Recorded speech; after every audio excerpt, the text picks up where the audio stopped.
మాతృదేవోభవ. జగములేలెడు తల్లి జనని ఎంచెంచి జాతరల్ పూజలు సాగింత్రుగాని, జగములేలెడు తల్లి జనని ఎంచెంచి జాతరల్ పూజలు సాగింతువీవు, జగము నీవేలగా జన్మనిచ్చిన తల్లి జగమేలు తల్లి ఎంచెంచలే ఒక్కో, నిగ నిగల్ జారిన నీరుగారినను నినుగన్నది తల్లి నీ పూజ చెల్లి, సగమైన వేళ నీ సాయము కోరి చాతకమ్మై నిల్వ స్వాతికాలేవే, మన తల్లి తరువోజ మన మనఃపూజ మన జన్మమున కామె మధుమాధవీజ. ఏబిఎన్ ఆంధ్రజ్యోతి ప్రేక్షక మహాశయులందరికీ నవజీవన వేదం అనే కార్యక్రమంలో 687వ భాగానికి స్వాగతం పలుకుతున్నామండి. మన తల్లి మధుమాధవీజ. మధుమాసంలో మాధవీలతకి పూసిన పుష్పం, అంత గొప్పది మాతృప్రేమ. ఖండన మండనములన ఖండు ఆచార్యస్వామి ఏ రకంగా మాహిష్మతి నగరం వెళ్ళారు. అక్కడ మండన మిశ్రుడు కర్మవాదాన్ని ఖండించవలసిన అవసరం ఎందుకు వచ్చింది, ఎలా ఖండించారు, ఏ రకంగా అద్వైత సిద్ధాంత స్థాపన జ్ఞాన మార్గ స్థాపన చేశారు తెలుసుకుందాం. ఖండన మండనములన ఖండు చెల్కల నోట వేదముల్ బండిన ఇంటిలో ఉభయ భారతి సాక్షిగా, కర్మవాదమున్ ఖండన చేసి శిష్యులను కాళ్ళుల చేతుల గైకొనన్ శరన్మండల చంద్రకీర్తి, శరన్మండల చంద్రకీర్తి, మహిమమ్ము హిమమ్ముల గుట్టలెక్కగన్, మహిమమ్ము హిమమ్ముల గుట్టలెక్కగన్. ఖండన మండనములన ఖండు ముందా పాండిత్యాన్ని సంపాదించుకున్నాడు. ఏ పని చేయాలన్నా, దేంట్లో విజయం సాధించాలన్నా ముందు దానికి తగిన వస్తు సామగ్రి లేదా విద్యా సామగ్రి జాగ్రత్త చేసుకోవాలి. అది లేకుండా ఏవో అదృష్టాలు వరిస్తాయనుకోవడం పొరపాటు. అవతార పురుషుడిగా మనం భావిస్తూ ఉన్న ఆచార్యస్వామి ఎంత కష్టపడి చదువుకున్నాడండి. 8 ఏళ్ళు చదవని, 10 ఏళ్ళు చదవని, 12 ఏళ్ళు చదవని చదివాడే లేదా, గురువులు ఉన్నారా లేదా. ఆ కష్టపడి చదువుకోవడం, చిత్తశుద్ధి, కృషి, దీన్ని మనం అలవాటు చేసుకోవాలి. వారు అవతార పురుషులు కాబట్టి వారికి సాధ్యం అవుతుంది, మనకు కాదు. ఇది కాడు చాపే బేరం. ఇది చేతకాని వాడు మాట్లాడే మాటలు ఇవి. మనకు అయ్యేవి అవుతాయి, అంత కాకపోవచ్చు, కొంతైనా అవుతాయి కదా. వారిలాగా మనం గ్రంథాలు రచించలేకపోవచ్చు, వారి గ్రంథం చదివి అర్థం చేసుకోలేమా, ఆ పాటి సామర్థ్యం కూడా లేదా. ఆత్మవిశ్వాసం లోపించే మాటలు ఎవ్వరి నోటా రాకూడదండి. జాతి నాశనం అయిపోతుంది ఆత్మవిశ్వాస రాహిత్యం వల్ల. ఆత్మవిశ్వాసం లేనివాడు ఎంతమంది దేవతల్ని నమ్మినా ఒకటే, వాడు దెబ్బతినడం ఖాయం. ఆ దేవతలందరూ ఆత్మస్వరూపులే. ఆత్మ లేనిదే దేవతలు ఒక్కళ్ళు లేరు ఇక్కడ. దేవతల గొప్పతనాలు కాదు మనం చెప్పుకోవలసింది, ఆత్మ గొప్పతనం. అప్పుడు తన మీద తనకి నమ్మకం కలుగుతుంది వ్యక్తికి. దాన్ని ఏం సాధించగలడో తెలుస్తుంది స్పష్టంగా. అంతిమంగా ఆ ప్రయత్నంలోనే అర్థమవుతుంది తాను భగవత్ స్వరూపం అని. ఇంకేమిటి ఆత్మజ్ఞానం ఎంతకంటే. అది అది ఆ తత్వమసి అహం బ్రహ్మాస్మి అనే వాక్యాల తత్వార్థాన్ని గ్రహించడమే ఆత్మజ్ఞానం. దాన్ని స్థాపన చేయడానికి వెళ్ళాడు. ఎన్ని కర్మలు చేసినా ఈ జ్ఞానం రాదయ్యా, జ్ఞాన మార్గంలోనే వస్తుంది ఇది అని తెలియజేయడం కోసం మాహిష్మతిపురం వెళ్ళి స్వామి నగర బహిఃప్రదేశంలోకి ప్రవేశించి అక్కడ ఏదో చెరువు ఉంటే స్నానం అది చేసి, అక్కడ ఆడవాళ్ళు ఎవరో వస్తే సరే కొంతమంది పరిచారకులు వాళ్ళు వీళ్ళు కనపడతాయి. మండనమేశ్వరుడు ఇల్లు ఎక్కడా అని అడిగాడు. మండనమేశ్వరుడు ఇల్లు ఎక్కడ అంటే వాళ్ళు చిత్రంగా చెప్పారు. మండనమేశ్వరుడు ఇల్లా, మమ్మల్ని అడుగుతున్నావా, ఎవరిని అడగక్కర్లేదయా, తెలుస్తుంది. అంటే ఏమిటి, ఏమన్నా ఊరు పంచాయతీ బోర్డు సర్పంచా, ఎలా తెలుస్తుంది అంటే వాడు చిత్రంగా చెప్పారు.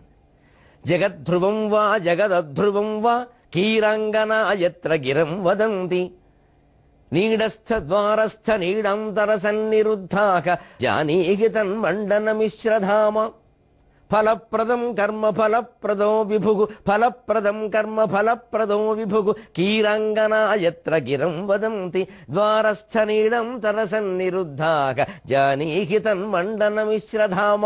ఒక్క నవ్వు నవ్వుకున్నాడు ఆచార్యస్వామి బాలుడు. అని ఏం చెబుతున్నారా, ఇది సమాధానం చెప్పే విధానం.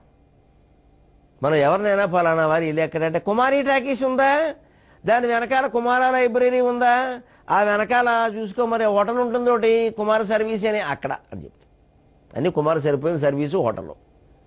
ఇంతకంటే గొప్ప గుర్తులు మనకు దొరకరా. కనీసం ఒక పూల తోట ఉందా, గులాబీ మొక్కలు ఎక్కువ ఉంటాయి పూల తోట, అక్కడ మామిడి చెట్టు ఉంటుంది చూడు, ఆ చెట్టు అది కొంత అందం అండి. ఇంకా ఇవే ఎంతసేపు ఈ కాఫీ హోటళ్ళు టాకీసీలో వస్తున్నాయి. వాళ్ళు ఎలా చెప్పారు అంటే జానీహి తన్ మండన మిశ్ర ధామ, మండన మిశ్రుడు ఇల్లు తెలుసుకోవడం చాలా తేలిక. ఎలా అంటే ద్వారస్థ నీడాంతర సన్నిరుద్ధాక, ఇంటి ముందు ఉండే దండాల మీద చిలుకలు అలా వాలి మాట్లాడుకుంటూ ఉంటాయి, చిలక పలుకులు పలుకుతూ ఉంటాయి. అంతేకాదు ఆ గుమ్మం దగ్గర ఉండే గూళ్ళు ఉంటాయి, పిచ్చి గూళ్ళలాగా చిలకల గూళ్ళు, వాళ్ళ ఇంటికి గూళ్ళు ఉంటాయి, చిలకలు అలా ఉంటూ ఉంటాయి, వాటిలో ఎవరు పిలవక్కర్లా అవే వస్తాయి ఉంటాయి. అక్కడేవో ధాన్యం గింజలు అవి పోస్తారు వీళ్ళు, అవి తింటూ ఉంటాయి పెడుతూ ఉంటాయి. ఊరికే తిన్నాక ఊరికే ఉండవుగా, కాస్త కడుపు నిండితే కవిత్వం వస్తుందిగా, అందుకని అవి మాట్లాడతాయట. కీరాంగన ఎత్ర గిరం వదంతి, కీరాంగన మగ చిలుకలు ఆడ చిలుకలు అనే భేదం లేకుండా అన్ని చిలక పులకల కలకలకలకలకలకలగా మాట్లాడుకుంటూ ఉంటాడు. ఏం మాట్లాడతాయట, జగద్ధ్రువం వా జగదధ్రువం వా, ఈ జగత్తు సత్యమా మిథ్యయా, బ్రహ్మసత్యం జగన్మిథ్య అంటారు కదా, ఎలా సాధ్యం అంట. ఇది వాటి మాటలు. చిలకలు మాట్లాడివి చిలకలకు అలా ఎందుకు పట్టేసింది, అక్కడ లోపల మండన మిశ్రుడు ఇంట్లో జరుగుతున్న వాద వివాదాలు, సిద్ధాంతాలు, చర్చలు అటువంటివి. అందుకే ఏ గూటి చిలక ఆ గూటి పలుకు పలుకుతుందా. ఒక పెద్ద రౌడీ ముఠా నాయకుడు ఇంటి ఇల్లు ఉందనుకోండి, వాడు ముందు ఇలాగే గూళ్ళు ఉన్నాయనుకోండి, నరుకుతా, చంపుతా, కోస్తా, అలాగే ఉంటుంది వాడు ఆ చిలకల మాట. అక్కడ వినపడే మాటలవే, చూస్తావే ఏసై ఇంకా ఊరుకున్నావే, ఇలాంటివన్నీ వస్తాయి. ఎందుకంటే వాళ్ళు అవి వినపడతాయి. అందుకే పిల్లల్ని మనం ఎలా పెంచితే అలా పెరుగుతారు. ప్రత్యేకించి 5 ఏళ్ల వరకు బాగా జాగ్రత్త తీసుకోవాలండి. 18 ఏళ్ల తర్వాత వాళ్ళ ఆ బుద్ధిని నియంత్రించడం మనకి సాధ్యం కాదు, కానీ 18 ఏళ్ల లోపు చాలా సాధ్యం, 5 ఏళ్ల లోపు పూర్తిగా సాధ్యం. 5, 6 దాటాక ఆ మిగిలిన 10 సంవత్సరాలు ఉంది, అది కొంచెం సగం సాధ్యం, సగం ఇబ్బంది అవుతుంది. అటు ఇటు కానీ వయస్సు అంటారు దాన్ని, ఎడోలసెంట్ ఏజ్ అంటారు ఇంగ్లీషులో. అది కొంచెం కష్టం, కానీ పర్వాలేదు, ప్రయత్నించాలి. 20, 25 దాటిన తర్వాత ఇంకా అనవసరం, ఇంకా నమస్కారం అంతే, నమ శివాయ, వాళ్ళు బాగుండాలని భగవంతుని ప్రార్థించడమే, ఇంకేదో మాట వరుసగా చెప్పడమే అంతే. ఇంక తర్వాత ఏం జరుగుతుందంటే వాళ్ళ ప్రాప్తాన్ని బట్టి జరుగుతుంది. అందుకని అక్కడ చిలకలు ఆపలకలు పలుకుతున్నాడు. పైగా ఎంత చిత్రం, జగద్ధ్రువం వా జగదధ్రువం వా అంటున్నాడు ఒకసారి. జగత్తు సత్యమా నిజమా కనిపిస్తోంది కదా, నిజం కాదంటే ఎలాగా అని. ఊరుకో, నేను చెప్పారుగా మాటల్లో అధ్రువం అని. ఇంకోటి ఫలప్రదం కర్మ ఫలప్రదం విభుకు, ఒక కర్మకి ఫలం దానంతా అదే వస్తుందంటావా, ఫలాన్ని ఇచ్చే దేవుడు వేరే ఉన్నాడా. ఇది చర్చండి, ఎంత గొప్ప చర్చండి, చిలకలు మాట్లాడుకునే మాట్లాడివి ఇది. ఇలాగా ఏ ఇంటి దండెం మీద గోళ్లలోనూ ఉండి చిలకలు బ్రహ్మసత్యమా జగత్తు మిథ్య జగత్ సత్యమా మిథ్యయా, కర్మకి ఫలాన్ని కర్మయే ఇస్తుందా భగవంతుడు ఇస్తాడా అని చర్చించుకుంటూ ఉంటాయో, ఆ ఇల్లే మండన మిశ్రుడు ఇల్లయ్యా. అంటే ఎంత నవ్వుకున్నాడో ఆయన, ఎంత మహోన్నతుడు మండన మిశ్రుడు. ఆయన దర్శనమే పుణ్యం రా అనుకున్నాడు, వెళ్ళాడు. మధ్యాహ్నం పూట చర్చలు చేశారు, కొన్ని రోజులు జరిగాయి. జ్ఞాన మార్గం నెక్కింది, కర్మ మార్గం ఓడిపోయింది. కర్మవాదమున్ ఖండన చేసి చిల్కల నోట వేదముల్ వండిన ఇంటిలో, ఖండన మండనములన ఖండు చెల్కల నోట వేదముల్ వండిన ఇంటిలో, ఉభయ భారతి సాక్షిగా కర్మవాదమున్ ఖండన చేసి శిష్యులను కాళుల చేతుల గైకొనెన్. ఉభయ భారతి సాక్షిగా, ఇక్కడ నేను చారిత్రకమైన ఒక విషయాన్ని సవిమర్శకంగా స్పృశించక తప్పదు, పెద్దలు నన్ను అర్థం చేసుకుంటారని ఆశిస్తాను. ఉభయ భారతి సాక్షిగా, మండన మిశ్రుడు భార్య ఉభయ భారతి, ఆయన బ్రహ్మదేవుడి అంశ, ఆవిడ సరస్వతీదేవి. ఇవి కూడా మనం అభ్యంతరం పెట్టవలసిన విషయాలు కావు, గొప్ప విషయాలు, ఆనందిద్దాం. నిజానిజాల జోలికి మనం వెళ్ళక్కల, ఆ భావన మంచిది. మండన మిశ్రుడు ఓడిపోయాక దానికి ఆవిడ ఉభయ భారతి సాక్షిగా ఉంది. ఆ రోజుల్లో బ్రాహ్మణ స్త్రీలలో అంతటి పండితురాళ్ళు ఉండేవారు, అందులో సందేహం ఏం లేదు. వారు చదవలేదని మనం అనుకోక్కర్లేదు, వారు గ్రహించే శక్తి వారికి చాలా ఎక్కువ. మా ఇళ్లలో మేమే చూసాం అటువంటి వాళ్ళ, మా మామల్ని మా అమ్మల్ని. నేను ఇక అప్పుడు ఉండడం, శంకరాచార్య కాలంలో క్రీస్తు శకం 8వ శతాబ్దంలో ఉండడం ఆశ్చర్యమే ఉంది. అలాగే ఉండేవారు. పూర్వకాలానికి వెళితే లోపాముద్ర అటువంటిది. గార్గి మైత్రేయి వాళ్ళు వేదమంత్రాలు దర్శించారు, ఋషులు దర్శించినట్టే వేద మంత్రాలు దర్శించారు గార్గి మైత్రేయి అని. మంత్ర సృష్టికి ద్రష్టలుగా పేరుంది వాళ్ళకి. ఎక్కడ స్త్రీ విద్యకు ఎటువంటి అపచారము జరగలేదు. మధ్యయుగాల్లో ఏదో కొంతమంది పెత్తనాల వల్ల జరిగింది, ప్రపంచమంతా జరిగింది, ఇక్కడ జరిగింది. మళ్ళీ దాన్ని సరి చేసుకుంటే అయిపోయాయి. అలాంటిది ఎప్పుడూ జరగాలి. అందుకని ఉభయ భారతీదేవి మధ్యవర్తిగా ఉండడం అదంతా కూడా మనం అంగీకరించవచ్చు, ఇబ్బంది లేదు. సరే, ఆవిడేదో ఒక దండ ఇచ్చింది, భర్త మెడలో వేసింది, ఈయనేమో వేసుకోమంది, ఏ దండ వాడిపోతే అది కూడా ఒక కథని రక్తి కట్టించే విధానం, అది పెద్ద విషయం కాదు. భర్త ఓడిపోయాక భార్యని జయిస్తే గాని పూర్తిగా జయించినట్టు కాదు అన్నారని, అప్పుడు ఉభయ భారతీదేవి కూడా వాదనలో పాల్గొందని, ఈయన్ని కామశాస్త్ర సంబంధమైన ప్రశ్నలు వేసిందని, వాటికి జవాబులీన తెలిసి కూడా చెబితే మరి బ్రహ్మచర్యాశ్రమానికి భంగం కలుగుతుందని, చెప్పకపోతే వాదనలో ఓడిపోయినట్టు అవుతుందని, సర్వజ్ఞుడు కాకుండా పోతాడని, అందువల్ల ఆయన ఎక్కడికో వెళ్ళి పరకాయ ప్రవేశం చేశారని చాలా కథలు లోకంలో ప్రచారంలో ఉన్నాయి. నన్ను మన్నించండి, ఇవి శంకరాచార్య జీవితాన్ని అప్రతిష్టమయం చేసే కథలు. ఇవి ఆయన జీవితంలో మత్స లాంటి చరిత్ర. ఇది ఈ పరకాయ ప్రవేశ వ్యవహారం. అది లేకపోతే ఆయన జీవితానికి వచ్చిన నష్టం ఏం లేదు. ఆయన గొప్పదనాన్ని చెప్పడానికి ఇవి ఎక్కర్లేదు. ఏమాత్రం తార్కికంగా తాత్వికంగా ఆలోచించిన ఒక సన్యాసి స్త్రీతోటి వాదన చేస్తే చేయొచ్చు, శాస్త్ర పాండిత్యం. ఆవిడ కామశాస్త్ర సంబంధమైన ప్రశ్నలు వేయడం, ఈయన చెప్పమనడం, చెప్పవలసి రావడం, అసలు ఆ పరిస్థితి రాదండి. అలాంటి ప్రశ్నలు వేయరండి. అసలు వారి ఇష్టం వచ్చిన ప్రశ్నలన్నీ వేయడం, వీరు జవాబులు చెప్పడం, దాంట్లో వారు ఓడిపోవడం, నెగ్గడం అనేది ఉండదండి. పైగా సర్వజ్ఞ పీఠాన్ని గురించి జరిగిన చర్చ కాదు. శంకరాచార్య నేను సర్వజ్ఞుణ్ణి అని ఎక్కడా అనలేదండి ఆయన. అందుకోసం జరిగిన పోటీ కాదండి. కేవలం కర్మవాదం జ్ఞానవాదం మధ్యలో జరిగిన పోటీ ఇది. కర్మ మార్గం గొప్పదా, జ్ఞాన మార్గం గొప్పదా? ఒక రకంగా చెప్పాలంటే వ్యాసుని మార్గం, జైమిని మార్గం. జైమిని మార్గాన్ని అనుసరిస్తున్నాడు మండనమిశ్రుడు. మీరు శంకర విజయం చూసుకోండి, మాధవ విద్యారణ్యులు రాసింది. ఆ మార్గాన్ని అనుసరించిన వాడు కుమారుల భట్టు. తర్వాత ఆయన దగ్గరికి వెడతారు ఈయన. ఆ జైమిని మార్గాన్ని అనుసరించారు వీళ్ళు. పైగా కర్మే అన్ని ఫలాలు ఇస్తుంది, నిరీశ్వరం కూడా, ఈశ్వరుడితో నిమిత్తం లేదన్నారు. ఆ పూర్వమీమాంస అంటే అదే జైమిని మహర్షి కృతమైంది. దాన్ని ఖండిస్తూ ఉత్తరమీమాంస రచించాడు వ్యాసుడు. అది శాస్త్రం, ఆరో శాస్త్రం. ఆ ఉత్తరమీమాంసకి ప్రతినిధి శంకరాచార్య స్వామి, పూర్వమీమాంసకి ప్రతినిధి మండనమిశ్రుడు, పూర్వమీమాంసకి ప్రతినిధి జైమిని మహర్షి, ఉత్తరమీమాంసకి ప్రతినిధి వ్యాస మహర్షి. ఆ జైమిని మార్గాన్ని అనుసరించే వాళ్ళు ఎప్పటికీ ఉన్నారు. వాళ్ళు కర్మ మార్గమే అన్నీ ఇస్తుందంటారు, ఒప్పుకోరు. వాళ్ళ గురువులే వాళ్ళకి ఎక్కువ. మనం నిజాన్ని మాట్లాడుకోకుండా ఎవరు చెప్పారు అనే దాన్ని బట్టి మాట్లాడుకుంటే తేడా వస్తుంది. అందుకని ఎప్పుడైనా మనం ఒక విషయం విన్నప్పుడు ఎవరు చెప్పింది నిజమని చర్చించకండి దయచేసి. ఏది నిజమని చర్చించండి, ఎవరు పక్కనెట్టేయండి. ఎందుకంటే వ్యక్తులు ప్రవేశించిన కొద్దీ మన అభిమానాలు, ప్రేమలు, రాగద్వేషాలు ప్రవేశించి వాదాన్ని కలుషితం చేస్తాయి. విషయాన్ని గురించి వాదించాలి, వ్యక్తుల గురించి కాదు. ఈ దేశంలో దురదృష్టం ఏమిటంటే అప్పటి నుంచి ఎప్పటి వరకు కూడా ఎవరైనా చెప్పిందే ఒకటి, ఏదైనా ఒక మనకి అజ్ఞానం అనిపించి దేన్నైనా ఖండిస్తే వీరు వారిని ఖండించారు అంతే. వీరు వారిని ఖండించడం కాదండి, ఒక విషయాన్ని ఇంకొక విషయం ఖండించింది అంతే. ఆ విషయం తప్ప ఒప్ప అని మాట్లాడుకోవాలి కానీ వ్యక్తుల మధ్యలో ఎందుకు పెడతారు విభేదాలు? ఇది చాలామందికి ఆనందం, ఈ విభేదాలు పెట్టి మాట్లాడుకుంటూ ఉండడం. ఇంకా ఎప్పుడు అదే రకంగా మాట్లాడినా వీరు వారిని ఆక్షేపించారన్నాం. ఎవరినో ఆక్షేపించడం ఎవరికి పని కాదు. ఇక్కడ అంత ఖాళీగా ఎవరు లేరు, వారు లేరు, వీరు లేరు. మనకి సరదా ఈ ముఠా కట్టడాలు. అలాగే అప్పుడు కట్టారు. అందుకోసం ఆయన ఏదో ఓడిపోయితో అదొక అద్భుతం జీవిత చరిత్రలో.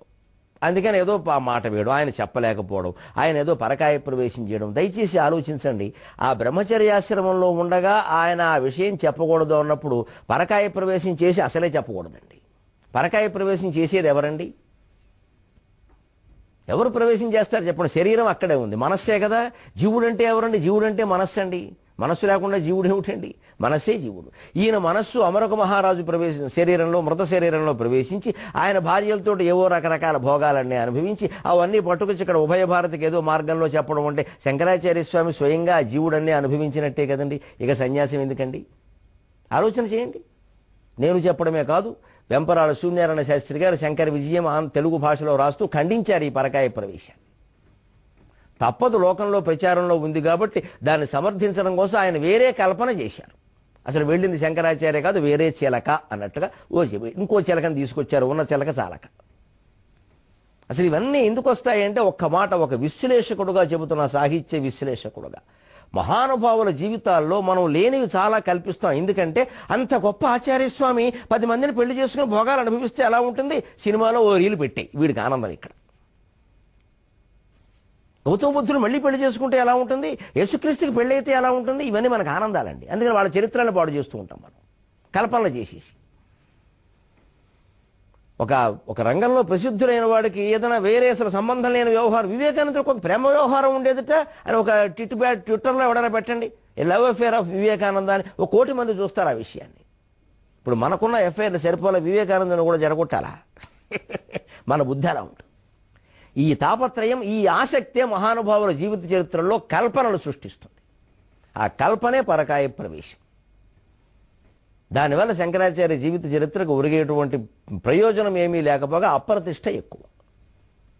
అంచేతను ఉభయ భారత ఆయన భార్యగా ఉంటే ఉండొచ్చు, వాదానికి మధ్యవర్తిగా ఉండొచ్చు, ఆవిడ కూడా మెచ్చుకుని ఉండొచ్చు. కానీ ఎక్కడా భర్తను చేయిస్తే భార్యను చేయించాలని లేదు. ఆవిడేదో ప్రశ్నలు వేస్తే జవాబు చెప్పాల్సిన అవసరం ఈయనకి లేదు. అది కూడా పరకాయ ప్రవేశాల ద్వారా చెప్పాల్సిన అవసరం అసలే లేదు. ఇది పూర్తిగా అభూత కల్పన. ఎవరికైనా ఆసక్తి ఉంటే చర్చించడానికి సిద్ధం. 4 నుంచి 5లోగా ఫోన్ చేసి మరిన్ని వివరాలు తెలుసుకోవచ్చు. ఖండన మండనం మొలన ఖండు నప్చిల్కెల నోట వేదముల్ వండిన ఇంటిలో ఉభయ భారతి సాక్షిగా కర్మవాదమున్ ఖండన చేసి శిష్యులను కాళ్ళుల చేతుల గైకొనెన్. ఇదొక చమత్కారమైన ప్రయోగం. శిష్యులుగా మండన మిశ్రుణ్ణి, ఇతరులను కూడా స్వీకరించారు. అంతా కాళ్ళ వెళ్ళబడేలా చేసుకున్నాడు. శరణాగతులు అయ్యారు. మండన మిశ్రుడు అక్కడికక్కడే సన్యాసం స్వీకరించాడు. వారిడే సురేశ్వరాచార్యులు అంటారు. శృంగేరి పీఠానికి మొట్టమొదటి అధిపతి ఆయన్నే, ఆయన పీఠాధిపతిగా వారినే పేర్కొంటారు. ఇలాగే 4 శిష్యులు, బదరి ఆశ్రమానికి ఒకరు, ద్వారకా పీఠానికి ఒకరు, పూరి ఆశ్రమానికి ఒకరు, 4 దిక్కుల 4. హస్తామలకాచార్యులు, తోటకాచార్యులు, పద్మపాదులు, సురేశ్వరాచార్యులు అని 4 శిష్యులు. ఇంకా కొంతమంది శిష్యులు ఉన్నట్టుగా ఇతర గ్రంథాల్లో ఉంది. వీరు ప్రధానులంతే.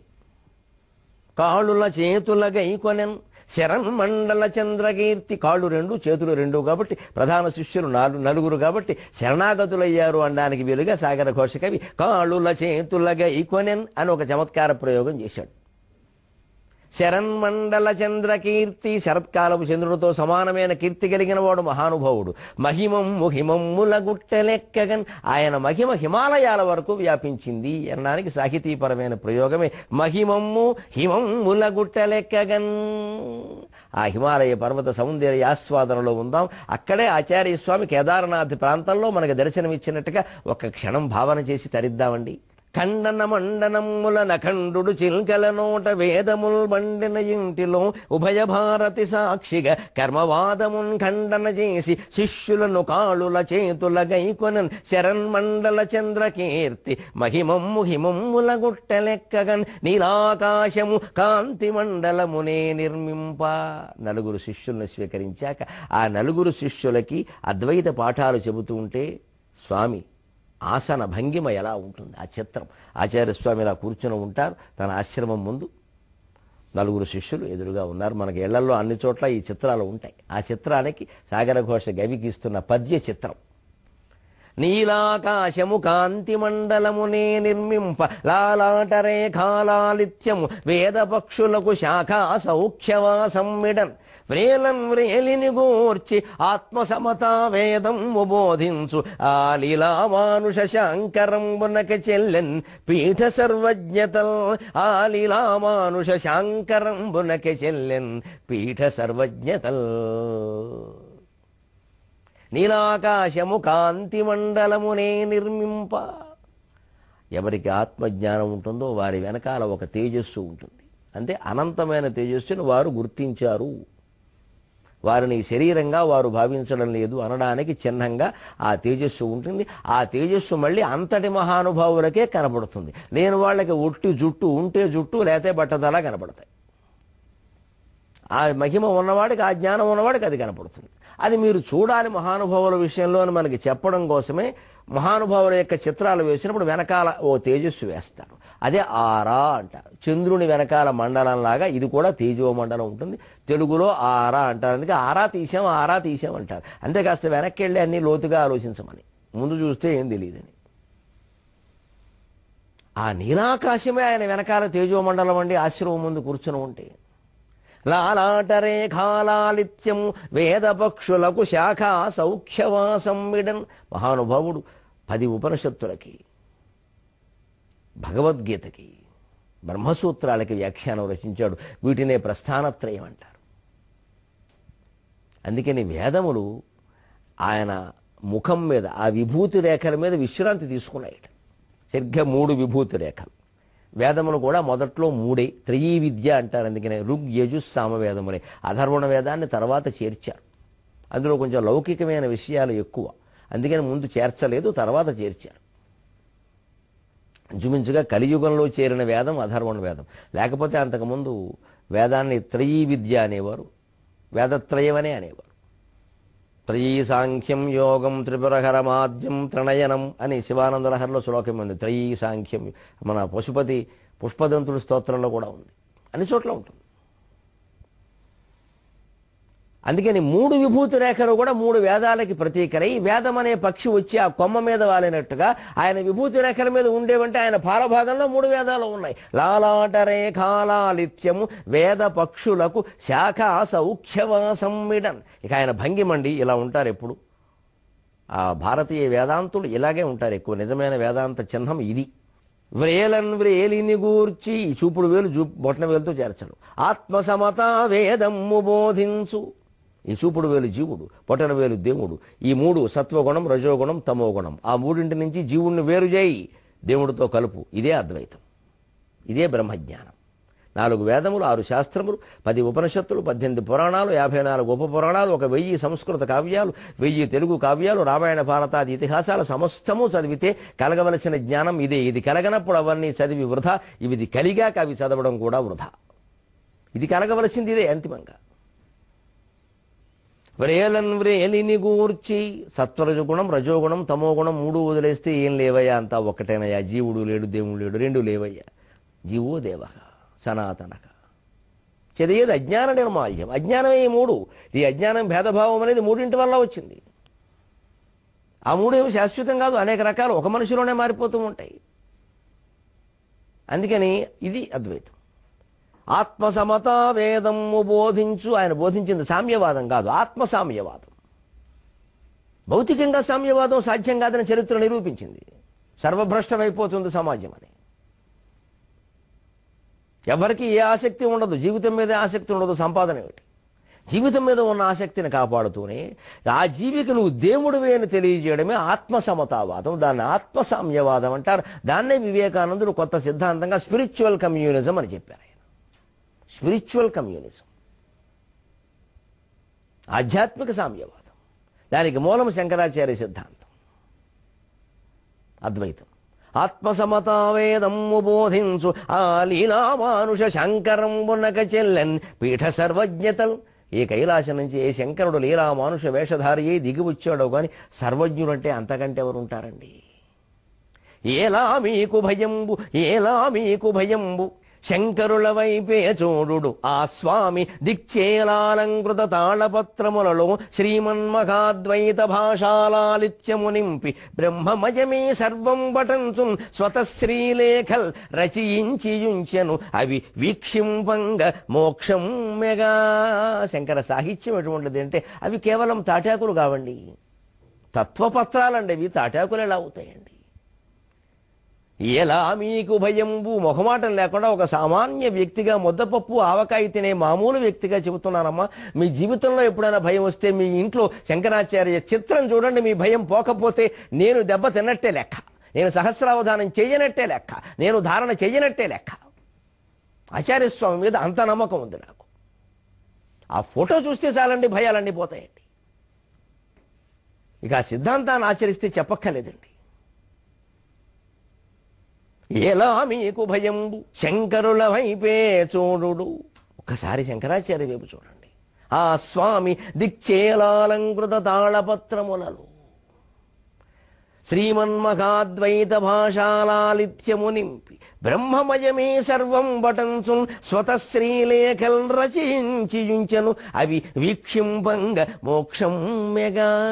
23.5 గంటల పాటు కనీసం ఒక్క శంకరాచార్య గ్రంథం, ఒక్క స్తోత్రం ఏదో ఒకటి అర్థంతో సహా చదవండి. ఆచరించే ప్రయత్నం చేయండి. మళ్ళీ 23:30 గంటల్లో కలుద్దాం. అంతవరకు శంకరాచార్య స్వామిని ఎక్కువగా వాడుకుందాం, తెలుగుని ఎక్కువగా వాడుకుందాం. సెలవు.